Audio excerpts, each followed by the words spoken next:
Episode 20. Yang kedua. Sore itu Alvan sudah diperbolehkan pulang karena memang kondisinya baik-baik saja. Hanya sedikit lemas karena sedari tadi dia tidak mau makan. Tapi berkat bantuan infus dia sudah sedikit merasa kuat dan menginginkan segera pulang ke mansion. Stephanie melihat Alvan berjalan menggandeng tangan seorang wanita. Dia yang pada saat itu ingin mengetahui keadaan Alvan dan mencari. Tahunya tidak sengaja melihat pria itu bersama keluarga besar keluar dari rumah sakit. Kenapa Tuan Stephen dan Nyonya Alea bersama Alvan? Apa jangan-jangan dia adalah putra dari konglomerat Stephen Austen? Gumam Stephanie. Wanita itu terus saja mengikuti dari belakang. Siapa wanita yang bersama Alvan itu? Apakah dia kekasihnya? Gumam Stephanie sendu. Karena rasa penasaran yang tinggi dengan keluarga Alvan, dia terus saja berjalan sambil memegang infus di tangannya. Tapi tiba-tiba ada seseorang yang menghadang dan menyuruhnya berhenti. Maaf Nona, kenapa Anda mengikuti keluarga Tuan Besar? Apa Anda berniat jahat? Tanya seorang pria berpakaian serba hitam itu. Hei, apa maksudmu? Jangan menuduh sembarangan ya. Aku tidak mengikuti siapapun, seru Arah. Jangan mengelak Nona. Aku sudah mengikutimu sedari tadi dan melihat gelagatmu yang mencurigakan, jawab pria itu. Stephanie menatap orang di depannya ini dengan seksama. Apakah kamu Anton? Sepertinya wajahmu tidak asing. Iya kamu Anton kan? Tanya Stephanie dengan wajah berbinar. Anton menatap gadis di depannya itu tajam. Sesaat kemudian matanya melemah dan berubah menjadi sendu. Stephanie, apakah benar kamu Stephanie si gadis kecil kuat itu? Ya Tuhan, selama ini aku mencarimu, tapi kamu menghilang begitu saja. Seru Anton dan refleks memeluk gadis itu. Stephanie merasakan pelukannya yang sudah 5 tahun ini tidak dia rasakan. Dia ingat pada waktu itu usianya baru 12 tahun.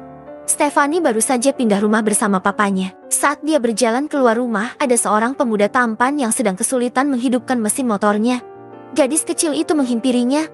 Hai, apakah motormu sedang bermasalah? Sapa Stephanie. Anton yang saat itu mendengar suara seorang gadis kecil lalu dia mendongak. Dia begitu terpesona ketika melihat gadis kecil yang masih terlihat polos itu. Sepertinya, motorku mogok lagi, jawab Anton terkekeh. Hai, aku Stephanie. Aku baru pindah ke sini hari ini. Siapa namamu? Namaku Anton. Jadi kamu tetangga baruku. Apakah itu rumahmu? Tunjuk Stephanie ke arah rumah yang berada di sebelah rumahnya. Iya benar. Itu adalah rumahku. Jadi mulai sekarang kita bersahabat, jawab Anton tersenyum. Mulai saat itu, mereka berdua sering bertemu dan jalan bersama. Bahkan Stephanie sering berkunjung ke rumah Anton dan sudah mengenal baik dengan mama pria itu. Kemana saja kamu selama ini? Ucap Anton yang sudah melepas pelukan mereka. Stephanie tersadar dari lamunannya. Tiba-tiba dari arah depan Reno datang bersama 2 bodyguard Bos Stephen. Anton, sedang apa kamu di sini? Bos sudah mencarimu. Seru Reno. Maafkan saya Tuan Reno. Saya akan segera pergi, ucap Anton. Dengan berat hati dia meninggalkan gadis yang selama ini selalu mengusik hatinya itu. Reno menatap Stephanie dari ujung kaki sampai ujung kepala. Kamu Stephanie kan? Bagaimana kondisimu sekarang? Tanya Reno. Saya sudah sehat Tuan. Keadaan saya baik-baik saja, jawab Stephanie gugup. Tentu saja dia merasa seperti itu karena Reno mengajaknya berbicara. Siapa yang tidak mengenal Reno? Seorang asisten pribadi dari seorang Stephen Austen. Kalau begitu aku akan segera memindahkanmu ke sebuah tempat. Bos Stephen ingin kamu menemuimu setelah sembuh, ucap Reno. Ada apa dengan saya Tuan? Kenapa Tuan Stephen ingin menemui saya? Dia ingin menyelesaikan masalah Tuan Muda Alvan. Bos tidak ingin putranya memiliki skandal dengan siapapun. Jawab Reno kemudian menyuruh 2 bodyguardnya untuk mengurus Stephanie, Alvan dan Ara sampai di mansion. Mami Alea menyuruh kepala asisten Tina untuk membuatkan bubur kesukaan putranya itu. Mam, aku tidak lapar, ucap Alvan. Sayang, kamu harus mengisi perutmu itu. Mami tahu bagaimana rasanya mengalami ngidam. Dulu pada waktu Mam mengandungmu juga seperti itu. Tapi kamu harus memaksa untuk makan, ucap Mami Alea. Sini aku suapi buburnya. Ara mengambil mangkuk berisi bubur yang masih hangat itu. Tapi aku merasa mual kalau harus makan sayang.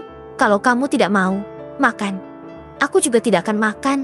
Baby dan mamanya ikut puasa saja, ucap Ara ngambek. Alvan tentu saja tidak tega melihat calon dari mama anaknya itu ikut tidak makan. Akan sangat berpengaruh terhadap kesehatan keduanya. Baiklah kalau begitu suapi aku. Ara tersenyum senang mendengar ucapan Alvan.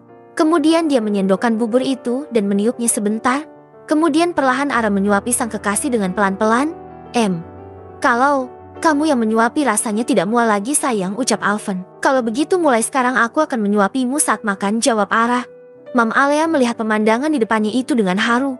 Sungguh hatinya merasa bahagia melihat kedua anaknya tersebut saling mencintai. Janjinya kepada mendiang sahabatnya Andre dan istrinya Bianca sepertinya sudah hampir terpenuhi. Dia akan membuat Ara bahagia dengan menyatukannya bersama pria yang dicintainya selama ini, yaitu putra kandungnya sendiri, Alven. Setelah acara makan Alven selesai, pria itu mengajak Ara masuk ke dalam kamarnya. Sini sayang, aku ingin berbicara dengan baby kita, ucap Alven. Ara mendekat dan berdiri di hadapan Alven yang saat ini sedang duduk di ranjang. Ternyata sang baby sangat menyayangimu ya. Sampai kamu yang harus merasakan ngidam, ucap Ara terkekeh. Tidak masalah untukku.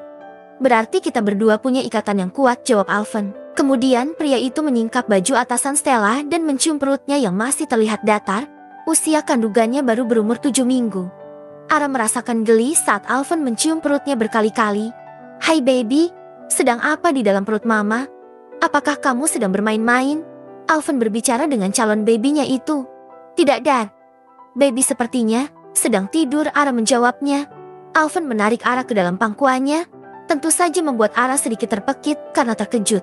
Hai baby, sedang apa di dalam perut mama? Apakah kamu sedang bermain-main? Alven berbicara dengan calon babynya itu. Tidak Dad, baby sepertinya sedang tidur, Ara menjawabnya. Alven menarik Ara ke dalam pangkuannya. Tentu saja membuat Ara sedikit terpekit karena terkejut. Alven, turunkan aku, seru Ara. Tidak, aku ingin memelukmu seperti ini. Tapi nanti ada yang masuk dan melihat kita, ucap Ara. Tidak akan. Aku sudah menguncinya, jawab Alven. Kemudian dengan perlahan Alven memegang lembut wajah cantik Ara dan mengelus pipinya. Bisakah aku menengok babyku? Tanya Alven dengan tatapan yang sudah berkabut. Nomor. Tidak boleh. Ara melototkan matanya. Ayolah. Tidak sayang. Aku takut, ucap Ara merona. Aku akan. Pelan-pelan dan sangat lembut bujuk Alven. Nanti kalau kita sudah resmi menikah, kenapa harus menikah dulu? Ayolah sayang. Aku sudah tidak tahan. Alven langsung mencium bibir mungil Ara. Memangutnya penuh kelembutan. Rasanya sudah sangat rindu dengan bibir candu itu. Tangan kekarnya menelusup ke tengkuk Ara dan semakin memperdalam ciumannya. Ara hanya pasrah ketika tangan Alven yang satunya membuka kancing baju Ara satu persatu. Jujur Ara merasa sangat gugup.